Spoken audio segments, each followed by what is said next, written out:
Let's rip the Band-Aid off first, chat. Emilia Pérez, more controversy is following this film.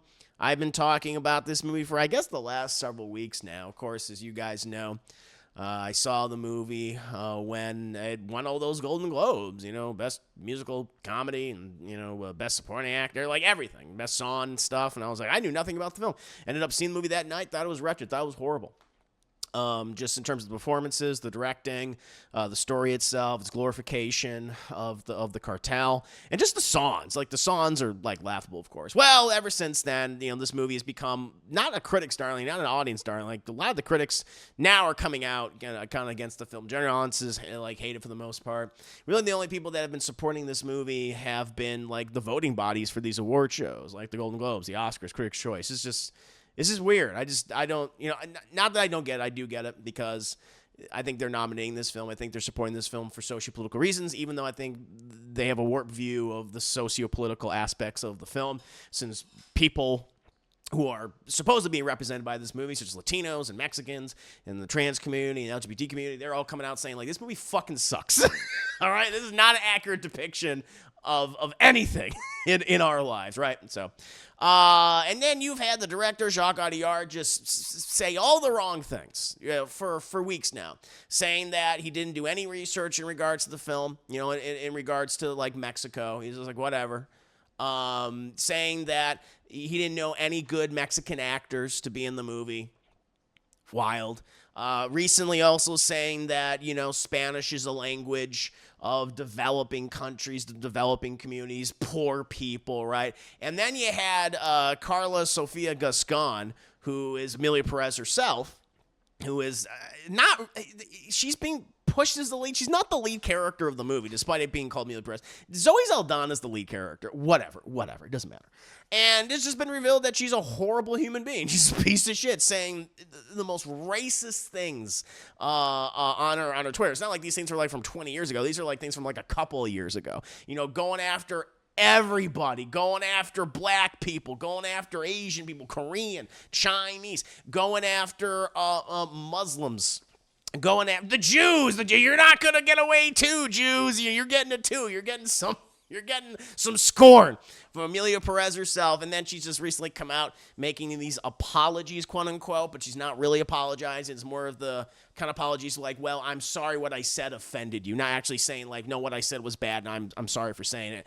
And then she's doing her own interviews and things, and those have just exploded in the worst way possible, and now Netflix has cut her off. They've cut her off from the campaign and things. But what about good old Jacques Audiard? What's been going on with him? Well, there's been a whole interview series of him, I guess, from Deadline. Deadline spoke to him recently. And listen, you can check out this entire article. They go into it. They go into other past controversies as well. But I want to kind of focus on some of these things because, good old Jacques Audiard, though he's anything but good, he also seems to be deflecting some of the stuff that he has said in the past, which I think is frustrating. But I figured this would be interesting to just kind of talk about.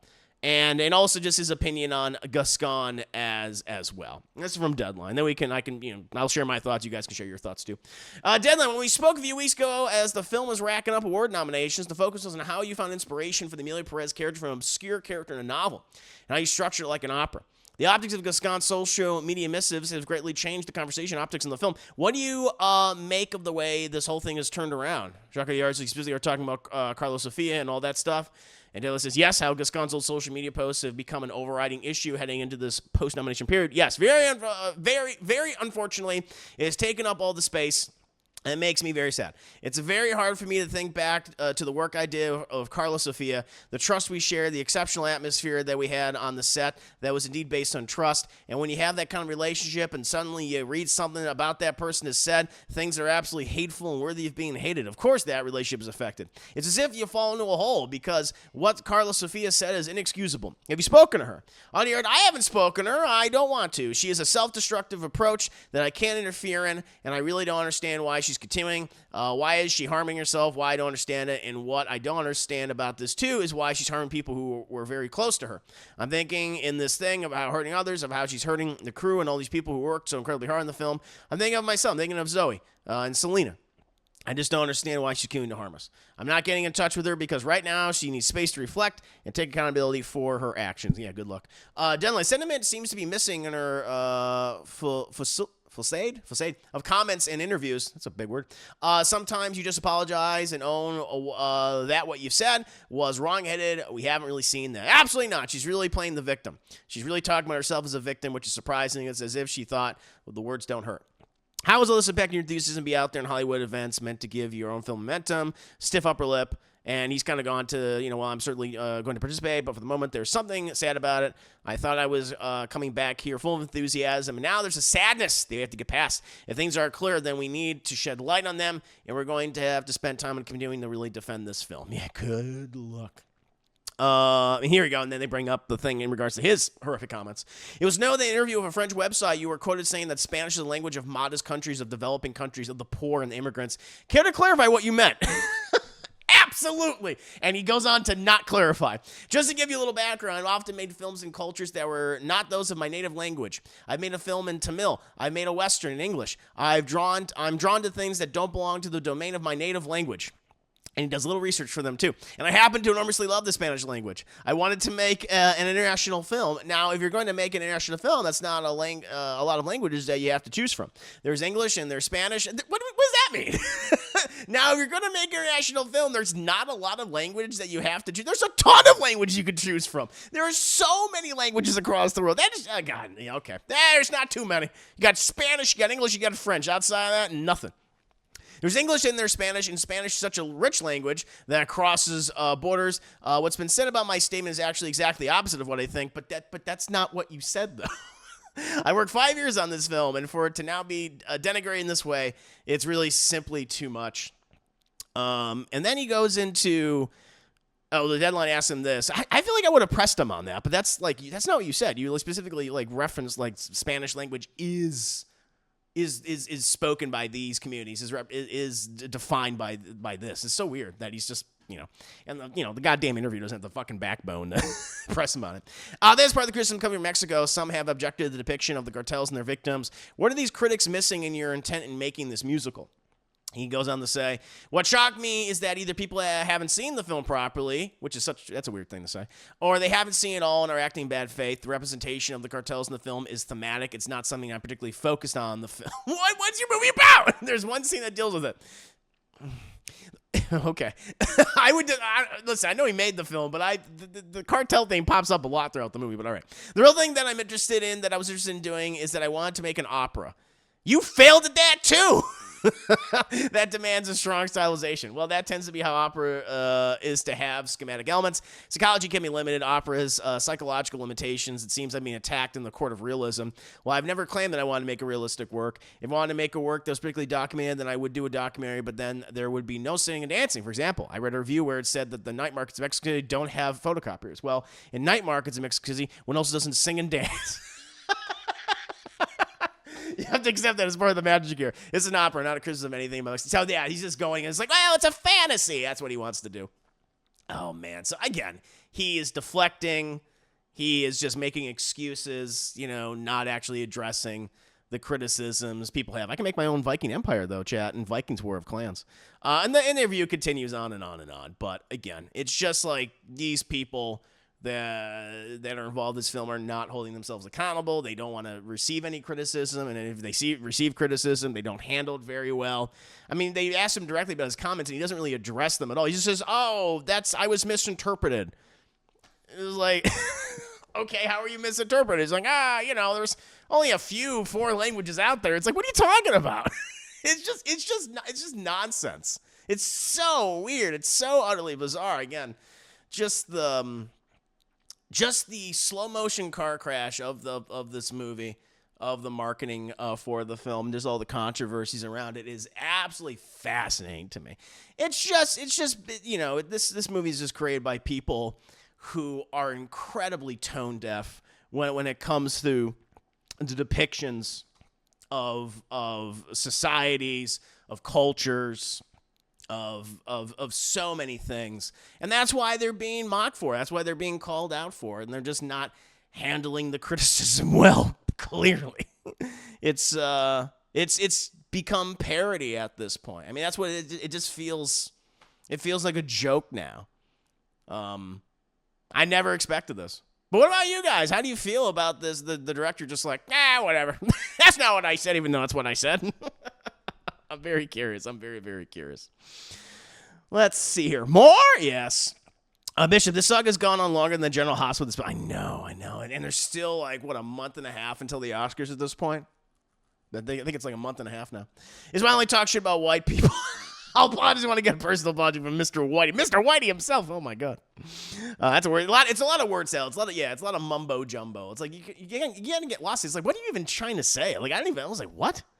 Like, there's so many different languages and there's so few languages, but that's not, he doesn't address anything he says. That's 5 years wasted. I know. It's like, you spend 5 years. Like, listen, it takes a long time to make movies, right? You know, a lot of effort goes into it, but it's like five fucking years for that. That's the best you can do. Describe it as an opera is wild. 7K languages in the world. I'm starting to hate this director. No, didn't you hear him? There's only a handful. There's only a couple of foreign languages. You got English, right? You got French, which he speaks, and you got Spanish. All the other, we don't know about the other ones. Because I'm so over this movie. I can't wait till after Oscar season for this movie to become irrelevant. Yeah, I think that's what it will, unless it wins, which I think at this point it can't. It can't, right? I think Zoe Saldana, for whatever reason, seems to be a lock in this film, and I don't know why. I don't think she was good at all in the movie. Like, she has given good performances in the past, but this is not one of them. It's not one of them. I do hope this movie wins awards. I kind of want. You want to see the speeches? Yeah, it'll be. No, I think Zoe Saldana is going to win, unless there's an upset or something. Unless, again, I haven't seen every movie that's been nominated this year, though I'm trying to catch up. I'm going to check out a few, hopefully this weekend, although got 2 big ones coming out this week, so it's difficult. It's difficult. It's challenging.